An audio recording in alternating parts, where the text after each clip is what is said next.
क्या ये देश इतना महान है कि जिसने संविधान बनाया उसके मरने के बाद 2 गज जमीन देने में भी संकोच किया गया? क्या ये समाज इतना विकसित है कि जिसने करोड़ों को जीने का हक दिया उसे मरणोपरांत भी अपमान सहना पड़ा?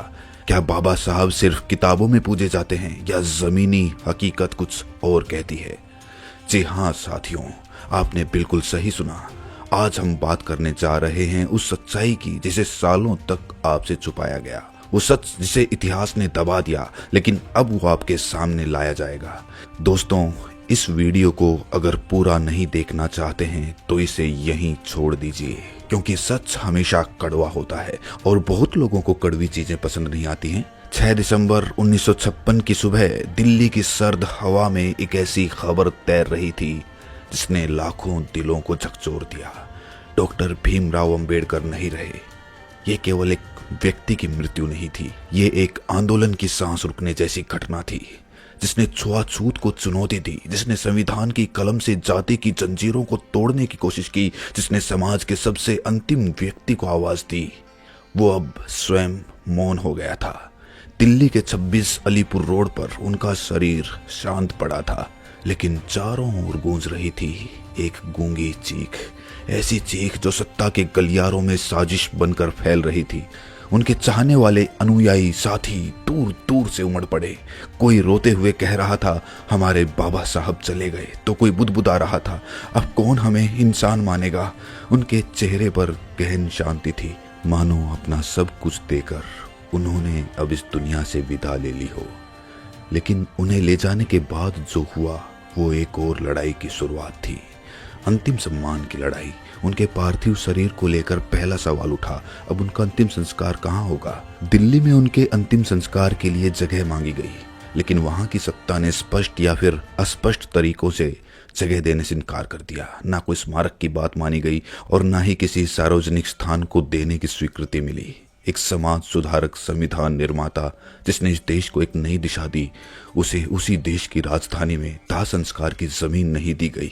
और यही कारण था कि उनके पार्थिव शरीर को विशेष विमान से मुंबई लाया गया। मुंबई में उनका निवास राजगृह पहले से ही लोगों के लिए एक तीर्थ समान था। उन्हें वहां अंतिम बार दर्शन के लिए रखा गया। लाखों की संख्या में लोग उमड़े।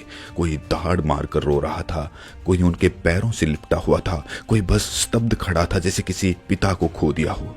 लेकिन यहाँ भी सवाल वही था, अब उनका अंतिम संस्कार कहाँ किया जाएगा? उनके अनुयायियों और संगठनों ने सरकार से फिर अनुरोध किया, बाबा साहब को ऐसी जगह दी जाए जो आने वाले समय में स्मारक बन सके। लेकिन जवाबों में टाल मटोल, लड़चने और सन्नाटा ही मिला। हर तरफ से लोग उमड़ पड़े थे, दलित बस्तियों से, ग्रामीण इलाकों से, कारखानों से, कॉलेजों से। हर कोई आम आदमी अंबेडकर को अपना अंतिम प्रणाम देना चाहता था। लेकिन इस बीच सबसे बड़ा प्रश्न अब भी अटका था, उनका अंतिम संस्कार कहाँ होगा? अनुयायियों ने सरकार से विनती की, एक ऐसी जगह दीजिए जहां बाबा साहब का स्मारक बन सके, जहां पीढ़ियां आकर उन्हें श्रद्धांजलि दे सके, जहां उनके विचारों की लौ जलती रहे। लेकिन व्यवस्था ने वही किया जो वो अक्सर करती है, चुप्पी साध ली। कभी कहा गया वो जमीन सरकारी है, कभी कहा गया विवाद हो सकता है और कभी तो कोई जवाब ही नहीं दिया गया। ये वही देश था जिसका संविधान बाबा साहब ने अपने खून पसीने से गढ़ा था, और अब वही देश उन्हें 2 गज जमीन देने से कतरा रहा था। ये अपमान नहीं था, ये उस सोच की झलक थी जो आजाद भारत में भी दलितों को बराबरी से मरने का हक नहीं देना चाहती थी। वो वक्त था जब अंबेडकर की मृत्यु के बाद भी जातिवाद जिंदा खड़ा था और चुनौती दे रहा था कि तुम्हारे बाबा को हम मौत के बाद भी चैन से विदा नहीं होने देंगे। जब सरकार ने मुंह मोड़ लिया, जब सत्ता ने जगह देने से इनकार कर दिया, तब उठे वो हाथ जो बाबा साहब ने थामे थे, जो कभी भीख मांगते थे, अब इतिहास रचने चले थे। दलित समाज के नेता, बौद्ध अनुयायी, मिलिंद कॉलेज के प्राध्यापक और लाखों अनुयायी एकजुट हो गए।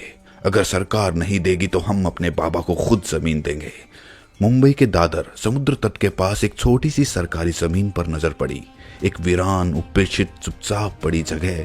वहीं हुआ निर्णय, यहीं होगा बाबा साहब का अंतिम संस्कार, यहीं से जलेगी वो अग्नि जो पीढ़ियों को रोशनी देगी। और फिर 7 सितंबर 1956 दादर समुद्र किनारे लाखों लोगों की मौन उपस्थिति में डॉक्टर भीमराव अंबेडकर का अंतिम संस्कार बौद्ध रीति से किया गया। गगनभेदी नारे गूंजे, जय भीम बाबा, तेरा मिशन अधूरा हम सब मिलकर करेंगे पूरा। और उस मिट्टी में जिसे सरकार ने ठुकराया था, वहीं उगा चैत्य भूमि का बीज। आज वही जमीन हर वर्ष 6 दिसंबर को लाखों लोगों की आस्था का केंद्र बन जाती है।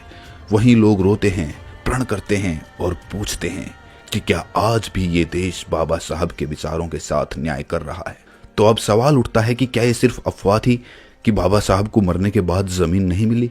नहीं, ये कोई अफवाह नहीं थी। ये इस देश की वो हकीकत है जो किताबों में नहीं मिलती। सच्चाई ये है कि दिल्ली में उन्हें जगह नहीं दी गई, इसीलिए उनका पार्थिव शरीर मुंबई लाया गया। मुंबई में भी अंतिम संस्कार के लिए सरकार ने कोई सम्मानजनक जमीन नहीं दी। अंततः उनके अनुयायियों ने वो जमीन खुद खोजी, खुद तय किया और उसी पर आज खड़ी है चैत्य भूमि। ये सिर्फ 2 गज जमीन की बात नहीं थी, ये उस सोच की लड़ाई थी जो आजादी के बाद भी बाबा साहब को बराबरी से मरने के अधिकार देने को तैयार नहीं थी। जो व्यक्ति करोड़ों लोगों को इज्जत से जीना सिखा गया, उसे मरने के बाद भी इज्जत के साथ संघर्ष करना पड़ा। अगर आपको लगता है कि ये कहानी सिर्फ इतिहास है, तो आप गलत हैं। ये आज भी हमारे बीच जीवित है। हर बार जब किसी विचारशील बहुजन की आवाज दबाई जाती है, हर बार जब सत्ता सिस्टम बन जाती है। इसीलिए इस वीडियो को जितना हो सके उतना शेयर कीजिए। अपने दोस्तों, परिवार और साथियों को बताइए कि बाबा साहब के विचारों को दबाया गया था, लेकिन उनकी रोशनी को बुझाया नहीं जा सका। कमेंट में जय भीम जरूर लिखें और हमारे चैनल बुद्धा इंस्पायर्ड को सब्सक्राइब करके नोटिफिकेशन बेल को जरूर प्रेस करें। और हमें मजबूत करने के लिए आप हमारे चैनल को ज्वाइन भी कर सकते हैं। ज्वाइन करके हमारी ताकत बनिए, जहां पर आपको मिलेंगे 2 विकल्प। एक विकल्प चुनिए और हमें मजबूत करिए।